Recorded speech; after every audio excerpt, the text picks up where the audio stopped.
Welcome back to the David Watson podcast. I hope you're well. Today I spoke with Danielle, and Danielle has written a great book, The Wine Lover's Guide to Parenting. And I imagine, on paper, Danielle's job probably looks like one of the best jobs in the world. And she certainly appears to be very happy, so maybe it is. But tune in and listen and find out. Hello. Welcome to the David Watson podcast. Thank you very much for coming on, and my apologies for bringing up Stonehenge. But apart from that, how is your? It's morning for you, isn't it? It is 10 a.m. here in sunny California. I'm sorry if I said that. Sunny while it's probably very cold in the UK right now. It's wet and it's foggy, and you can only see about. If I walked outside my house, I can see about 20 yards in front of me. But you know that's the British for you. We thrive on that. And yeah, you chose that lifestyle. I chose to move from New York to the sunshine. Whereabouts in California are you? Are you in Santa Monica? I'm in Santa Monica, just a few blocks from the beach, which is kind of nice. Okay. Yeah, no, I have actually been to Santa Monica. It's kind of it's quite special for me, Santa Monica, because I was there in 2019 with my friend surfing, and it's where he broke his foot, and he broke 2 toes on his feet surfing, and we had to go to the hospital, like your equivalent of A&E, your accident and emergency. We had this big 30-foot RV, and in my hurry to try and find somewhere to park, there's no bloody parking there, I kind of pulled into this kind of like on the side of the road and knocked out the satellite, the skylight, and the ladder of the RV on a low-hanging branch. So that cost us about $1,000 on top of his broken toes. Oh no! Breaking toes is the worst. I've broken multiple toes, not from surfing, just from stupidity, and that's no fun. Like it's really debilitating. There's not a lot you can do, and you can't do anything for it. You literally just have to wrap it. Yeah. And wait for it to heal. But surfing and stupidity are quite in line with each other. I've broken 2 toes surfing one on both foot, and one of them doesn't move now. It's just fused together. See what I mean? How do you break a toe surfing? Well, my friend got his foot. He's not sure if he thinks he got trapped in a rock. So as he pushed off, his toes were in there. With me, as I was coming in, you know, like that thing that surfers do sometimes, where it's like their last surf of the day, and they just kind of just stay on the board all the way to the beach. I'll say yes. I don't know how to surf, but yes. So yeah, he's just like kind of ride it all the way to the beach, and literally, I stepped off, and it was a bit of a steep embankment. I mistimed it and just basically kicked the sand with my toes straight in, and so that was quite painful. But yeah, you know, but Santa Monica is probably one of the most beautiful places I've been. It's gorgeous. We're having a little bit of a homeless situation problem right now. I mean, it's funny. When I was younger, I grew up in New York. My dad lived in New York City, and there was tons of homeless, of course, in New York. And I remember even at like 6 years old, I said to my dad, I'm like, if I was homeless, I would just like walk a little bit each day down to Florida. Like, who wants to be in New York in the middle of winter, you know? So now I get it. We have so many out here. I mean, it's bad, but it's beautiful out here. I love it. One of the things that struck me, because we drove down from San Francisco, and it's not until you kind of get to Santa Monica, Santa Barbara and all of that, you actually hit the blue skies and palm trees.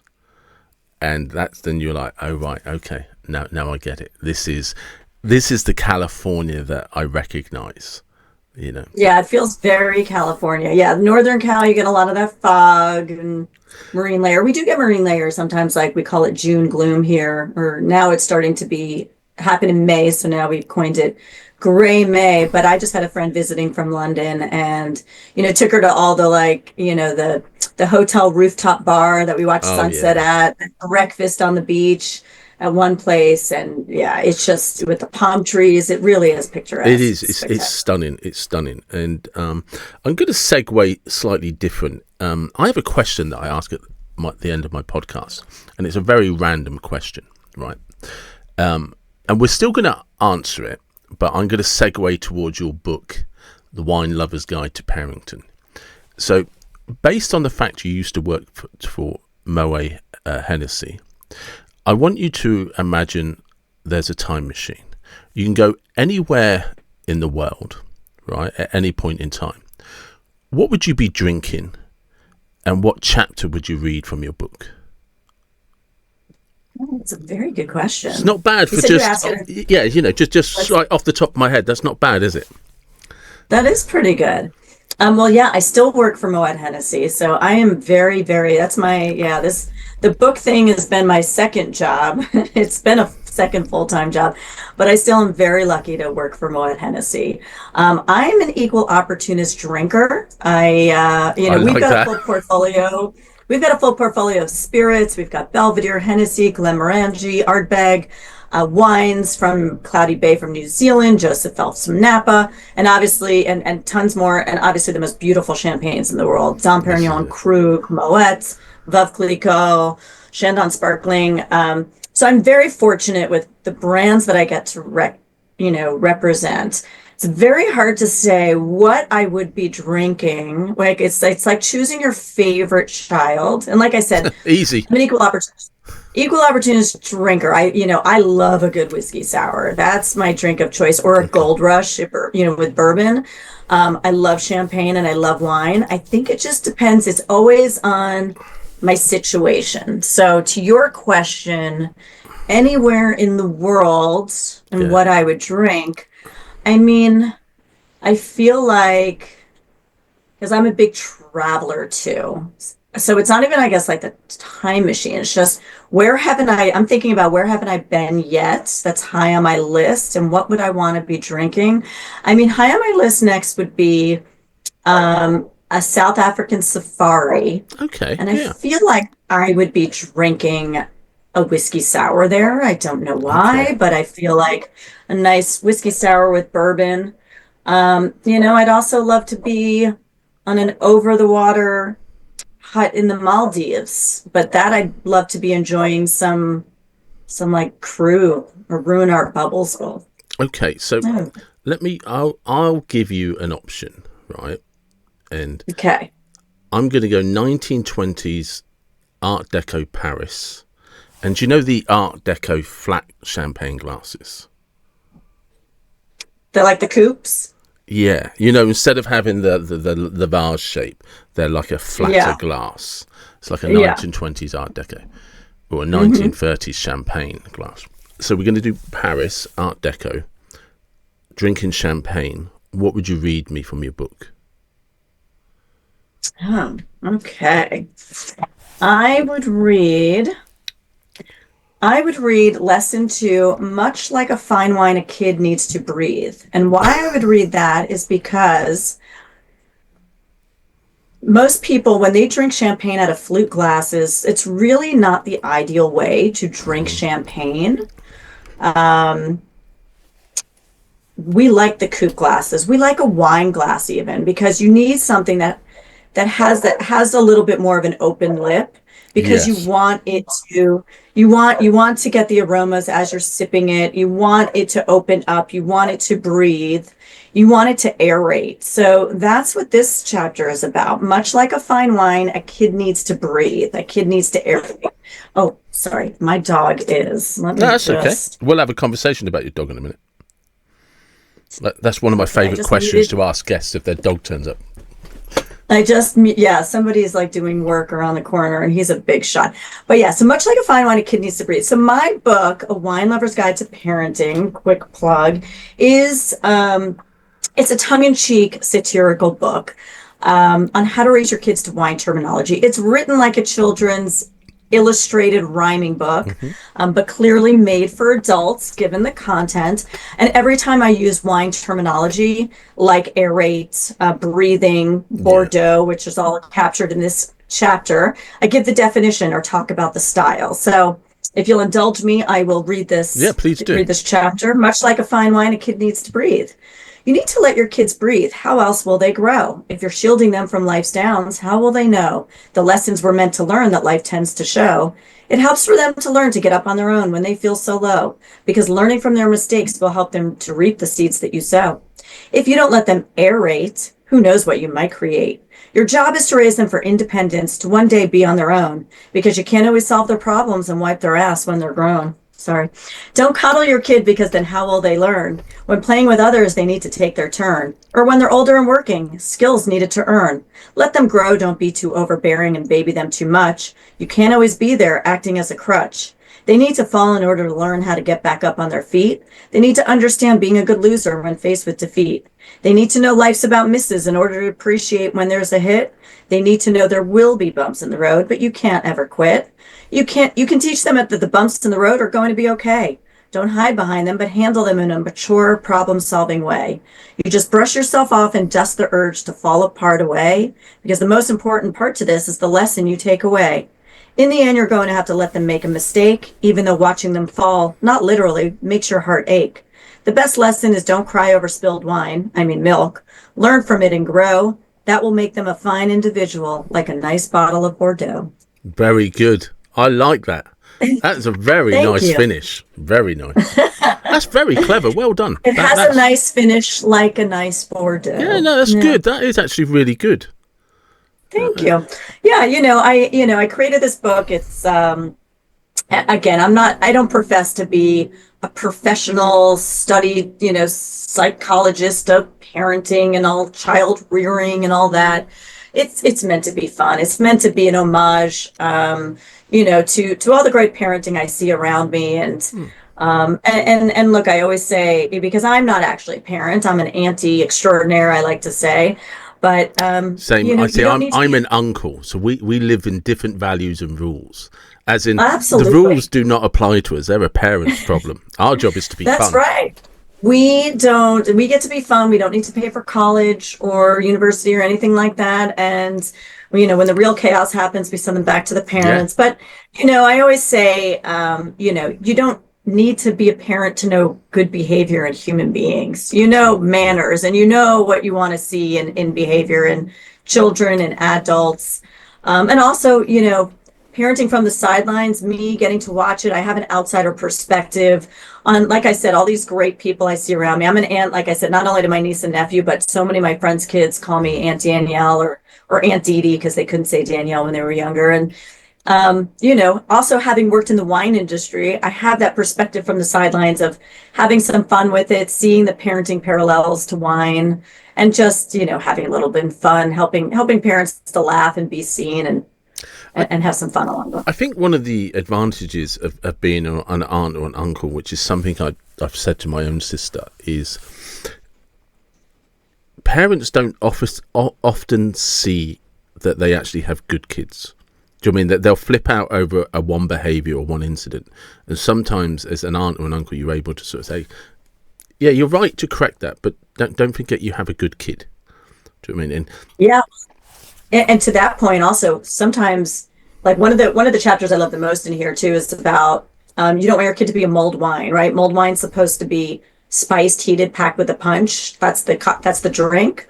But that chapter is about, you don't want your kid to be mulled, spiced, heated. Are they being a bully at school? Yeah. So, not only seeing that your kid is actually a good kid, a lot of parents don't actually see that their kid might not be, the superstar they think they are. Nobody wants to believe it's their kid, but it's just as important to understand that your kid might not be the nicest kid, to other kids, and you need to nip that in the bud. Well, it is. What gave you the idea to do it? So I've always loved writing. I have just like this creative outlet. I love rhyming. So a lot of my projects started as actual children's book series.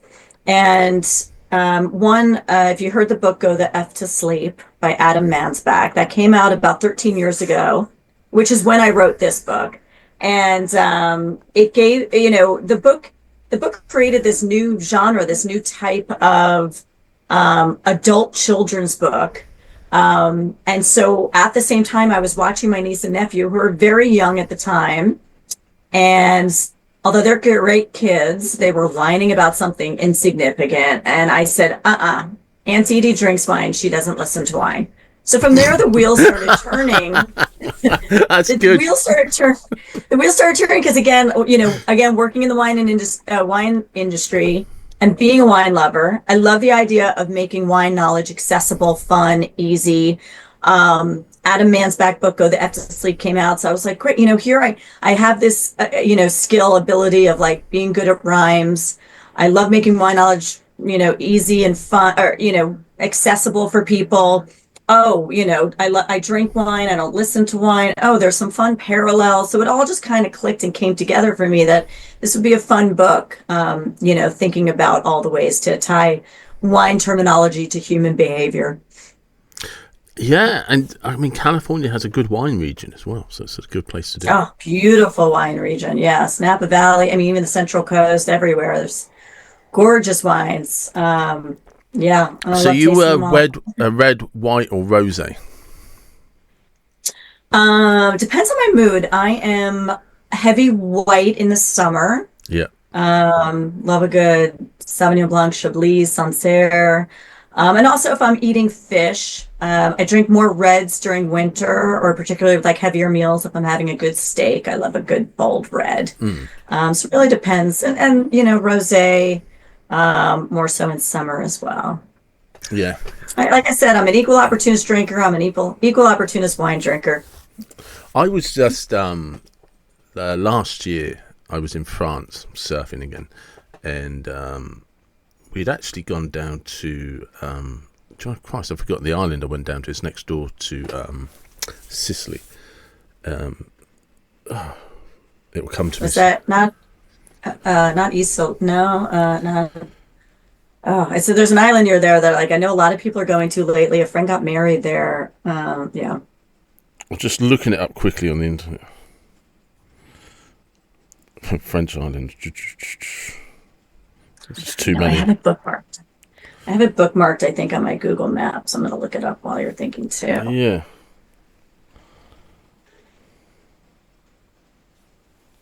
It's But well, there the funny is. thing is, I was just mentioning that because that's where we went on holiday. But the thing is, on the way back, we stopped at Corsica. That's it. That was the island I went to, Corsica. And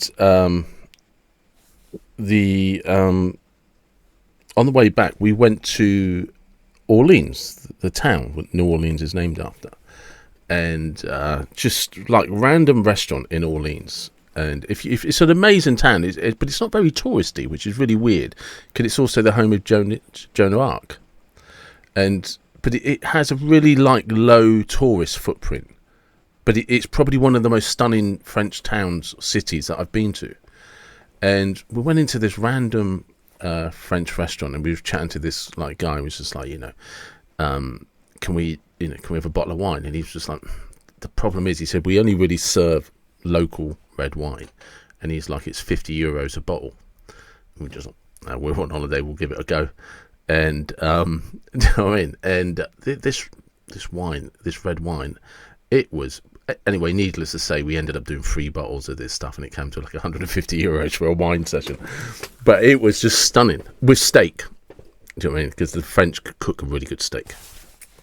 And it was a wine from Corsica. No, sorry. The reason I mentioned Corsica, that's where we were going on holiday.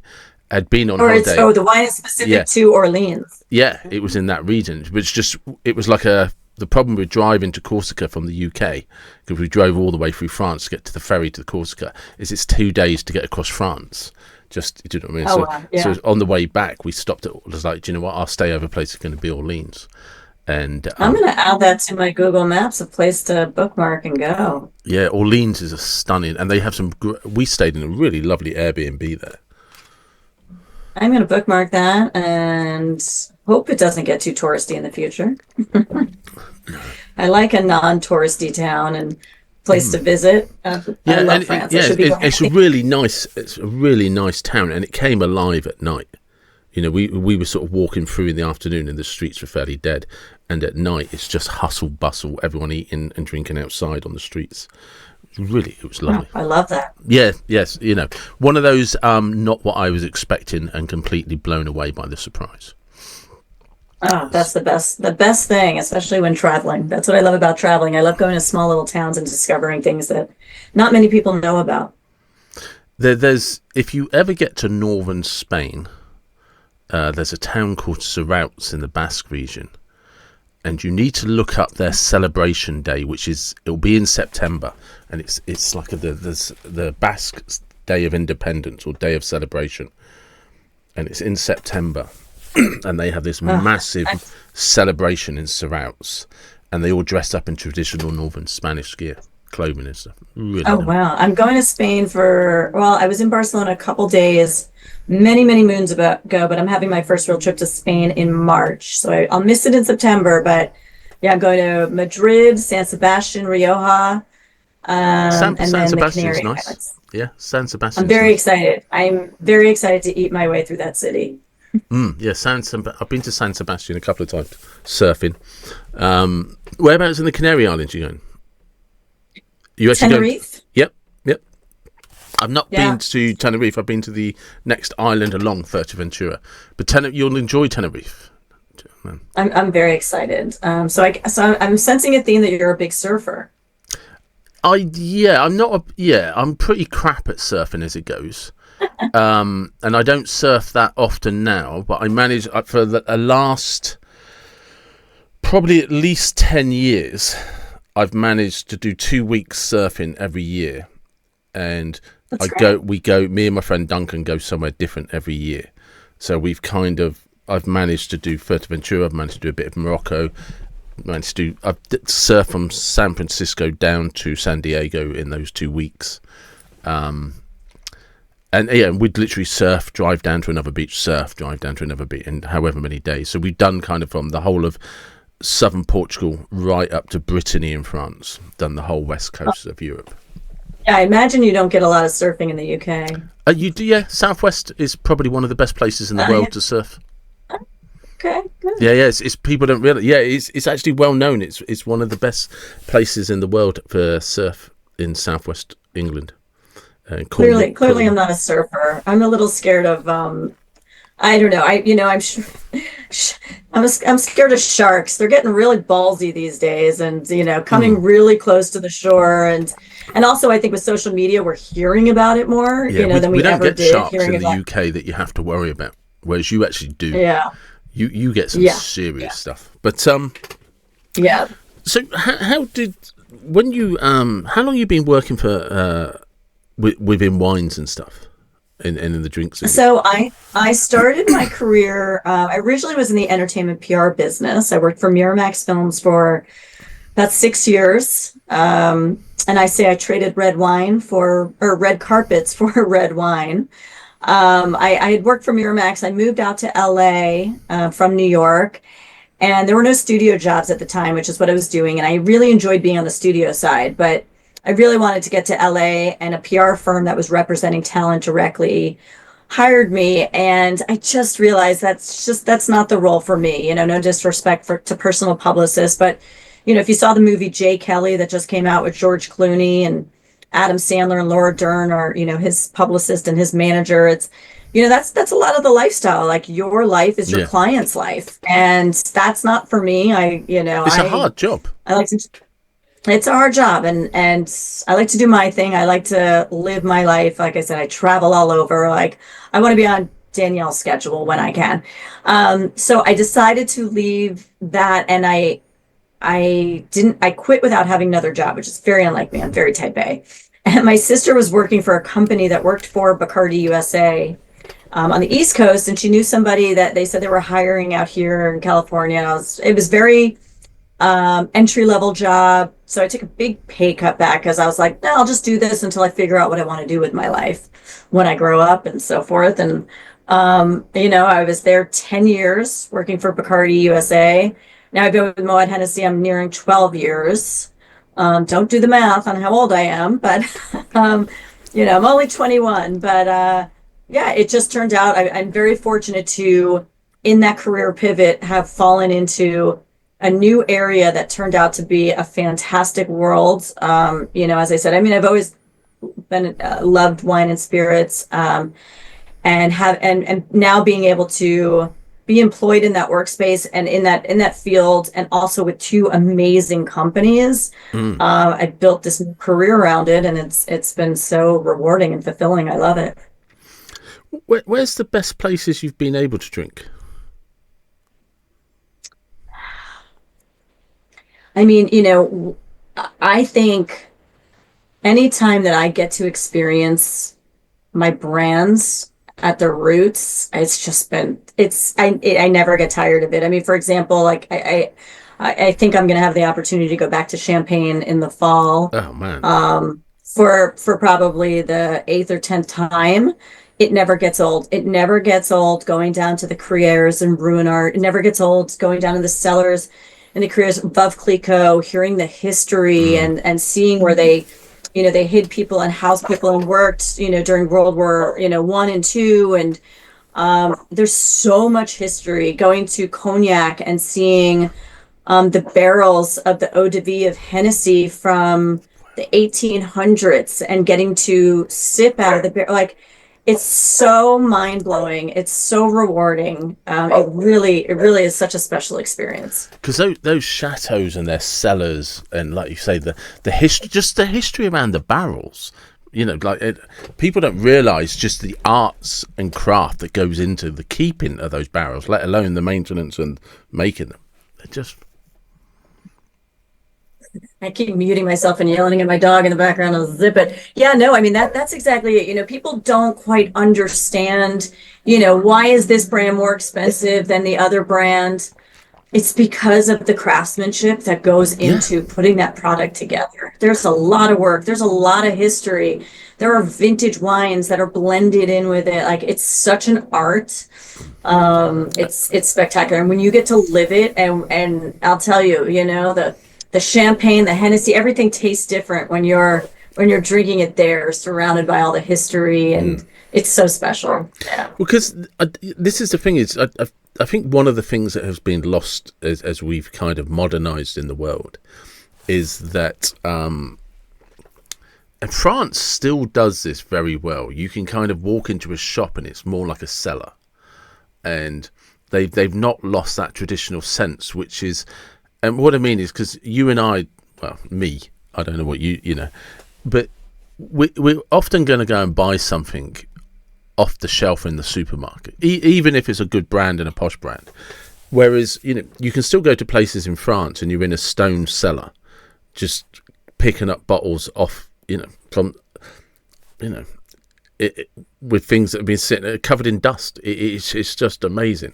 You can't do that in most places. It's all lost. No, yeah, absolutely. And that's what it's all about, the storytelling, right? The romanticism. And as brands like we have that have such history, of course we love the sales in the supermarkets and all of that, but anytime that we get to tell a story about our brands, that's how consumers consume brands as well. We're part of LVMH, the bigger parent company, and that's part of the ethos of any luxury brand too. It's not just about the product, it's the experience. I mean, we've studied some of our sister brands like Louis Vuitton or Tiffany and Co. It's, Tiffany's, it's not even just about the piece of jewelry, it's that blue bow, it's that feeling, that evokes a certain emotion from people. So, it's all about that storytelling with any brand, and brands that can storytell, that they're doing it best, and that's what they're evoking, that luxury experience. And I don't think people always appreciate that when you,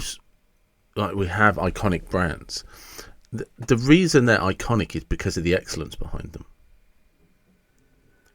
Don't worry about the dog. Honestly. Sorry, somebody is probably just like, it's probably like an Amazon delivery that. What dog is it? He is a Lab Husky Shiba mix. He's a total mutt. Burt Macklin, come here. If you've ever seen the show Parks and Recreation, that's where his name came from, Burt Macklin. He only gets the Burt Macklin when he's really in trouble. Otherwise, it's Burt or Bertie, but Burt Macklin. And so what does he look like? He is. I'll show you. He won't let me pick him up because the Shiba on him is very anxious. But I will pull up a picture because he is the most handsome fella I know. There he is. Oh wait, there's. Oh, he is a little beauty, isn't he? Yeah, he's handsome. He is. Yeah, he's a good boy. Hey, he's a good-looking dog. He's a good-looking dog. Yeah, handsome fella. Yeah, but do you have any dogs? Yeah, I have a rescue Staffordshire Bull Terrier. She's about 14, Okay. 15. Rescue's the only way to go. Yeah, yeah. It was very sad. Her owner died, and literally nobody wanted her. Do you know what I mean? And she was a friend. The owner was a friend of my uncle, and sort of like he had his own children who had dogs, and they didn't want her. And I was just like, I'll take her. And she's just brilliant. Oh. She's just amazing. Good on you. I like my charities I support are foster kids and animal rescues. And so my whole Instagram feed is tons of rescues. And on a daily basis, I'm like crying over some story of, I can't. oh God, it's like, I can't. My it's sister, so hard. My sister went through this phase on Instagram of sending me those reels of people saying goodbye to their elderly dogs. You know, it's just like their last moments with the dog. And I was like, you got to stop. Because I've probably only got a year left with my own dog because she's getting on a bit. And it's brutal. It is. I can't.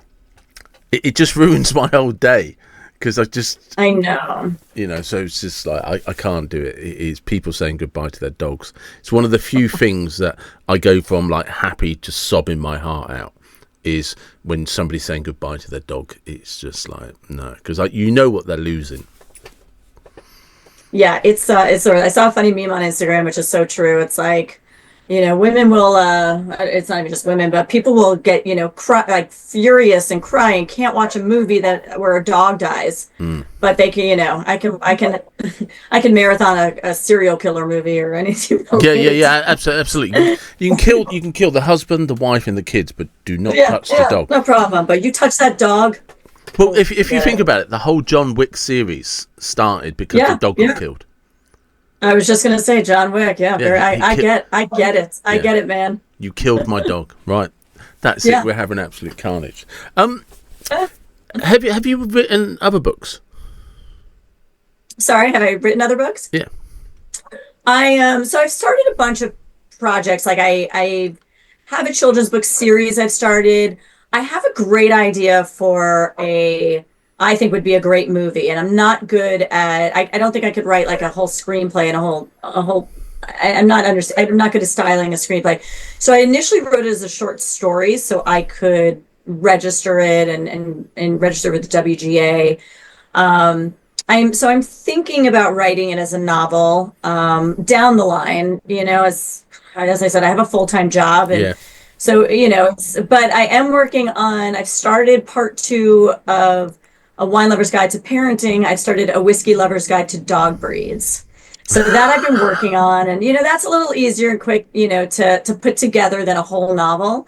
But yeah, I mean, this book I wrote 13 years ago, it's such a process to get it out there. And I wrote it so long ago and I shelved it because to get something published, and back then people weren't even using like online submissions as much as they are now. So back then I just remember it was so laborious. Like, agents don't want you unless you have a publisher. Publishers don't want you unless you have an agent. Everybody had a different process of like printing out your manuscript, doing a different kind of cover letter, writing a college essay, this, that. And with the full-time job, I just kind of shelved it. But as I had told you, I'm somebody really good about checking off the things on my life's bucket list. And this was always one thing I was like, if I do nothing like with this, it's going to plague me on my deathbed. So I heard about hybrid publishing because self-publishing was a little daunting to me. Now I kind of understand the route a little bit better, but it's basically it's pretty much self-publishing. I'm paying for everything. But you have the guidance of a publisher behind you.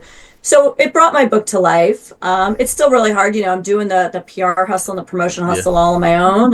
But it's fun, it's fun to do that when you're pushing something that's your baby and you love. But yeah, it's a lot of work, but it is fun. Writing is a creative outlet for me in all capacities. When you were, and I'm going to say this very carefully because I don't want to be taken the wrong way.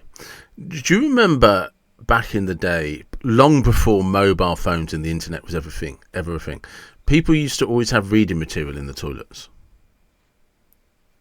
I don't get offended easily, so I was expecting something far worse. Yeah, no, I mean, I remember, I always think about this. I was doing a solo trip to Italy, and I was leaving, and I remember I was renting a car, and I was going to drive Lake Como, then Cinque Terre, Verona, and Lake Garda. And so I printed out about, a stack full like this high from MapQuest of directions. And I mean, it literally was like 50 pages long. And I remember right before I left, my company had sent me an iPhone, and I had no idea how to use it before I had a flip phone. And so I didn't really like take the time to figure it out too much. But I remember when I was driving to Cinque Terre, like I was starting to read my directions, and I started to realize that when you're going down the curvy mountains, every time you turn, the road changes. So I'm reading like turn left here, turn left there, but it's not actually left. It's just you're curving around. And I had to pull over, and like I just put in like the app on the map app, and I just plugged in where I was going, and that was my first discovery. I was like, it was magical. I threw out all my directions, but yeah, I used to print everything out stacked high of reading material. But it's because what it reminded me of when you read the poem is, do you remember that there was you used to get these wonderful books that were, you would just read a chapter because you just read it while you were waiting to do something, as opposed to like a big novel where you sit there for hours on end, commit yourself to the task.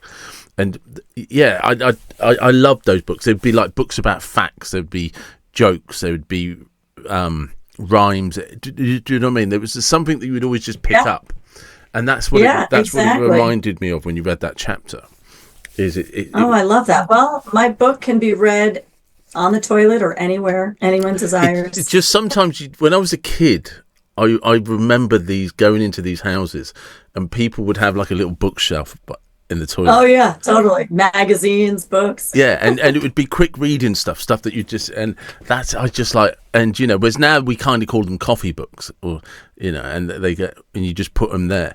But I think it's a lost art, because you go into waiting rooms now, and there's never any books, there's never any magazines, because everyone's just on their phone. Oh, yeah. I know. I do enjoy, even when I'm reading now, like I love reading. I can't even do the Kindle. I like an actual book. Yeah. I like the feeling. Yeah, I have to have a book. Yeah. I have to have a book. Yeah. And there's that lost art, because we used to buy people books as gifts. It was a really easy thing to be able to do. Whereas, yeah, my friends and I, we started, and I used to not be a voracious reader, but I'm getting better about it, because also it's like it's forcing you to not be on your phone all the time, which is important. But we started a book club, not really a book club, I hate to call it. We do these book club parties. It's really just another excuse to get together and drink wine and food. And we don't have a book that we all read. We all just come with a book, and we talk about it for 2 minutes. And it's sort of like a white elephant swap. You get to choose which book you're going to take. It's just another excuse to have a get together. Yeah, but that's, you have to do that now. It's nice to do, and because that's one of the good things about drinking. It's social, and it encourages people to meet up. It encourages people to stop and just relax and just chill out. Yeah, and of course, we're not encouraging drinking. You can have alcohol. We are. Yes, we are. But especially I'm in the wine and spirits industry. Keep buying alcohol. Yeah. It pays my bills. Yeah. But yeah, it is a lost art. And we see, with the younger generations, they aren't going out as much, and that's why they're not as social. They're in their phones. That's why, I hear it from younger, forget about dating at my age, but even the younger generation, they don't even know how to date, because nobody knows how to meet up, have a proper conversation. It's all just through text, and nobody has social skills anymore. Just, go to a bar or a restaurant, have a drink and loosen up and enjoy. That's what it's meant to be. Yeah, dating in the modern age is like, ugh. Oh, God. Yeah, don't even get me started. Yeah, I don't even bother. I'm 51. I don't even bother. I'm 51 as well. And so 1974, a great year. That's right. Great year. Fabulous. Wasn't the best year for wines, or champagnes, but for champagne growth. But it was a phenomenal year for personal people being born. It was. Arguably the best year of 20th century. The best year. The best vintage of the best vintage of people I know. Yeah. Yeah, no, dating is, and people, I feel most of my friends here in LA were all late 40s, early 50s, all single. I think it's also, the old, I mean, what was cute in my 20s, not so cute now. We're all independent women, like we're very comfortable on our own. And unless somebody brings something to the table, it's like, I just would rather be alone or with my friends than like, with some of the stuff we see out there. It's I don't even do the apps. I listen to my friends and their stories, and that's enough for me. I haven't done an app. I'm trying to think. It's going to be close to 20 years. Yeah, I tried it once. I gave it a go maybe like 2 years ago and went off it immediately. Because the other thing is, unfortunately, I don't lie. I won't lie about my age. I'm 51. I tend to think that if you saw me out at a bar or a restaurant, you probably think people say I don't look 51, and I bet if a guy saw me, men in their late 40s, early 50s, when they're putting their apps like their age range, they're not skewing to fit. They're skewing younger, so they're not even looking at my age range. And I'm like, I was getting like 80-year-old requests, and I was like, yeah, let's get off this thing. It is. I can't remember what it was that particularly bothered me about them, but I lasted about 72 hours or something, and then I was just like, I'm already done with this. It is just, it is. But you and I come from an era where growing up and stuff, if you liked, I tried to explain this once to a young friend of mine. When I was like 18, 19 or whatever it was, and you're kind of out at the like the discos, the bars and all of that. If there was a girl that you liked, you thought, okay, I like the look of her. If you didn't go over and talk to her, two things would happen. Your mates would destroy you for being a coward. And then one of them would go over there and talk to her just to piss you off as a lesson. So and the success rate was terrible, but it taught you to just get over yourself. So don't worry about it. Just go over, say hi. If she blows you out, okay, no worries. Next one. Well, hey, you've got nothing to lose, right? Exactly. Like you don't know. Everything is a game. Yeah, everything is a game. Exactly. You're not going to be wondering what if. Exactly. You're not, and if it works out, you're going to have some fun, and you never know. You might end up in a decent relationship. But it taught you very quickly to just get over yourself. Yeah, and the art of just like you said, socializing, and that's the thing. Like I said, it's like I listen to my friends and some of their experiences on the apps. It's like a lot of the guys, they cower behind the phone. They just want to text, or they just, like, do you want to come over, kind of thing. Like, no, what happened to the art of, having a real conversation, the art of actually having a date? I mean, I'm a very independent person, but I'm old fashioned in the sense of like, I want the guy to be a guy. I mean, I can hang a picture and build, build things and take care of myself. But no, when it comes to dating, I want a guy to ask me out and do the proper things. And I do think there's been a lost art about it. Yeah, there is. And I do think Chris Rock made a really good point about this in one of his stand-ups years ago.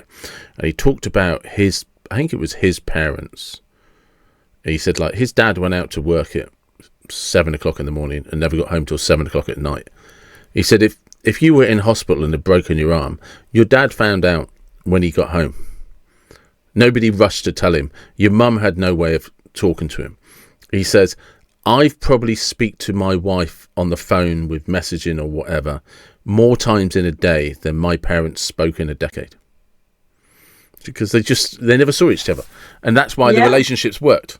Because you couldn't actually talk to each other. So and I think there's truth in that, because when you did see each other, you only discussed the important things. Whereas now we reach out because we're bored. Right. And you just like, and we just stay in touch. Like, what are you doing? Where are you going? And there's just all these things. Whereas once upon a time, there was no communication. So when I saw you, I only spoke to you about the things that were important that day. And you only told me about... Yeah, you didn't get into the weeds of like the stupid stuff that I mean, look, I'm sure there's things that cause fights, but yeah, you're focusing on the Yeah. things, the important messaging of the things you want to get across. And Yeah, and when we actually sat down and had dinner, we had 2 hours of things to talk about. yeah, Because yeah. I haven't seen you all day. I actually, and not just that. This is a very funny thing to say, but not only have you got things to say, because I haven't seen you for about 12 hours. I actually do want to hear what you've got to say. Yeah. I've actually missed you, whereas now you don't get that opportunity because you're texting, you're on the phone to each other. Yeah, everything's way too accessible. And even, it drives me crazy when like any kids that I'm with, my niece, nephew, or my friends' kids, if they're on their phone at dinner or meal, Yeah, drives me insane. yeah, it does. So what's the future looking like? Future looks bright. Now, yeah, I mean, I'm continuing to work in wine and spirits. I hope I stay with Moet Hennessy till I retire sometime in my 60s, hopefully. It's a great company, and I'm enjoying writing on the side. Hopefully I'm going to finish that Whiskey Lover's Guide to Dog Breeds. Hopefully this time though, a publisher will hear about it and maybe want to publish that book Yeah, versus me having to self-publish. It'd be nice to have an armory behind the publishing and the promotion. And then yeah, I do want to write. I do want to write more. I do want to write that short story into a novel. I hope that's not something I save for retirement, is to become a yeah. full-time writer. But would be great. And yeah, just continuing. Like I said, I'm always like you're planning your surf trips. I'm always planning my next trip. I need to do a couple big trips a year. That just keeps me sane. I work hard. Like I said, this book promotion is like a second job. So now I think I need double the vacations. Yeah, But yeah, yeah.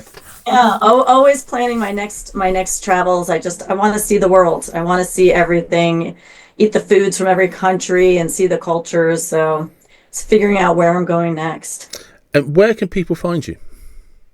Well, my book is available on Amazon and BarnesandNoble.com.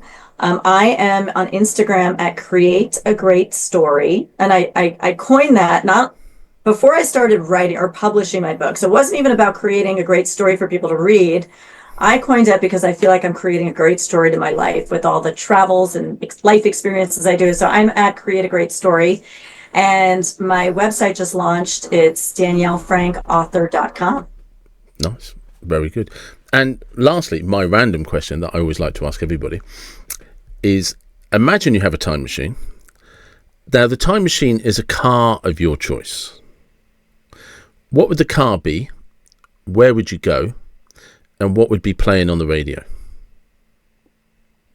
Well, I know the radio song would be Lovely Day by Bill Withers. That's just always my happy Yeah, song. yeah. And I imagine if I'm driving and, I would love one of those like really old red Chevys from like the 50s. Yes, yeah. Big fins, And nice fins on it, yeah, lots of I would chrome. love one of those with the top down and listening to Lovely Day and driving through, all through France, I think. Just like I love, there's so much of France I haven't, I mean, Italy is my happy place too, but like France is quickly becoming, it's taking over Italy. Just like, and there's so many places I haven't been, like, even Bordeaux and Burgundy, and there's so many little towns like Orleans I need to check Yeah, out. So driving through the countryside and blasting Lovely Day sounds heavenly. I like that. And France is. If somebody said to me like, "Where should you go in France?" and I don't mean this horribly, but I'd say don't go to Paris. And I've been to Paris a few times. It's a beautiful city, but Paris is. It's quite unique because it's kind of split into north, south, and east and west. Do you know what I mean? The country changes.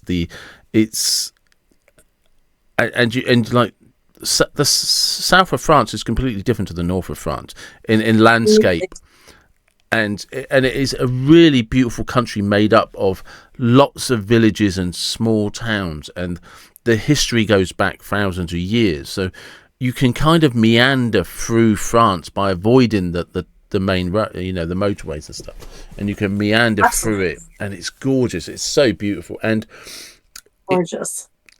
it's the sort of place where you can pull up and go into like a local restaurant, and they'll have good wine, they'll have good food. The French don't really know how to cook bad food. They Not at all. And they don't know how to make a bad wine. I don't think I've had a bad yeah, wine anywhere in France. And there's so many different regions. And it's just, yeah. and it's so cheap too. You can have like the most gorgeous bottle of what I was just in Paris last year, and Paris has become my happy place as well. But I like to just stop there for a couple days and then explore. Yeah, I do like elsewhere. Paris. But like Paris right. does not represent France. Exactly. But yeah, I mean, I just love, you get a beautiful bottle of Bordeaux, Burgundy, Volnay for like half of what it is here in the U.S. or anywhere else, and it's just delicious. Yeah, and the food, oh my God, that's what I love. I love eating and drinking my way through any country, but especially France. And just lastly, and I've already normally asked my last question, but you know when you get to visit these places, do you have like a favourite? Because I've seen some of these places. I haven't really visited many, but they're always steeped. Like the chateaus are always 300, 400, 500 years old, so they always have they're just steeped in history. Do you have a favourite one that you love going back to? Of my wine houses, the chateau, or just places I visited? We'll do both. Both. I mean, yeah. Again, it's of my brands. It's hard to. It's like picking a favorite child, but when I do get to go to Champagne for work, like I said, Krug is just, I love Krug and the history and the house there, and Clicquot and Moet and Ruinart are special. But with Dom Perignon, we go to a town called Hautevillers, and we see the monastery where the Dom monk lived. And so we haven't created it as this huge visitor. You can't just go visit it. You have to be invited. That's why I like them, because they're quite private. They're not touristy. Yeah, and so it's so special. And then you go to this little chapel where the Dom monk is, where his tomb is, or he's buried underneath the ground. And it's just so special. Like you said, the history is just amazing. But then in terms of just other towns, like you said, like how you found Orleans. I just love finding these little towns. And this isn't such a secret town, but last summer I did south of France, a trip around there, and I loved Saint Remy. Oh my God, it's just such a cute town. And we stayed at this beautiful chateau hotel, Chateau de la Pile. I'm probably butchering the name because my French accent is my French is terrible. It's terrible. I'm like, s'il vous plaît. I know the important things like please and thank you. The important thing is, do you speak English? And most of them say yes. Or do you understand Google Translate? Do you have a Wi-Fi and I'll speak to you through my phone? Exactly. But yeah, the small towns, Saint Paul de Vence, Saint Remy, just spectacular. I just love the small, charming towns. That's where I want to retire. I want to retire in like a small French town, or even in the UK. I just like somewhere out in the Cotswolds or something. That's where my dreams are. Yeah. No, I know. Now I do. Actually, I'm going to have one last question, and it's a cheeky question. So anybody, any man in the area who might be watching this, and if he happens to see you in a bar and he wants to be a bit cheeky, what drink should he buy you? Well, I do love a whiskey sour, and if he drinks it well, and if I don't do fruity drinks, so don't assume that because I'm a female, I drink fruity drinks. If you offer to buy me, a pink drink or something super sweet, then I might say, So if I see you in a bar and you've done all right, so we've got past the first round and it's the second round, and I'm buying now because it's equality. Do you know what I mean? So you'll get the first round in. So what should I buy you? Yeah, good whiskey sour. I like it. And that's a perfect place to stop. So cheers to whiskey sours. Danielle, thank you very much. I've really enjoyed this. Oh, I enjoyed it as well. Thank you so much for having me on your fabulous podcast. It was so fun chatting with you. And that was Danielle. And I hope you enjoyed listening to it. And maybe in the comments or get in touch with Danielle, recommend some places in Europe she could visit. But check out the website and check out her book, because I do love these types of books that they have a little bit of amusement in them. There's some humour there, and it's not a heavy, dense read. It's something you can enjoy and pick up time and time again. And they're the perfect, brilliant gift ideas. If you're struggling with somebody, but you know they like a drink, you know, or they just like a little bit of humour, but they're a nice, like, kind of side gift. You know, when you want a gift for something that's original, is something thoughtful. So yeah, check out the website. It might have the perfect gift for you. And as always, wherever you're from, whatever you believe, please do take care and be blessed. Thank you.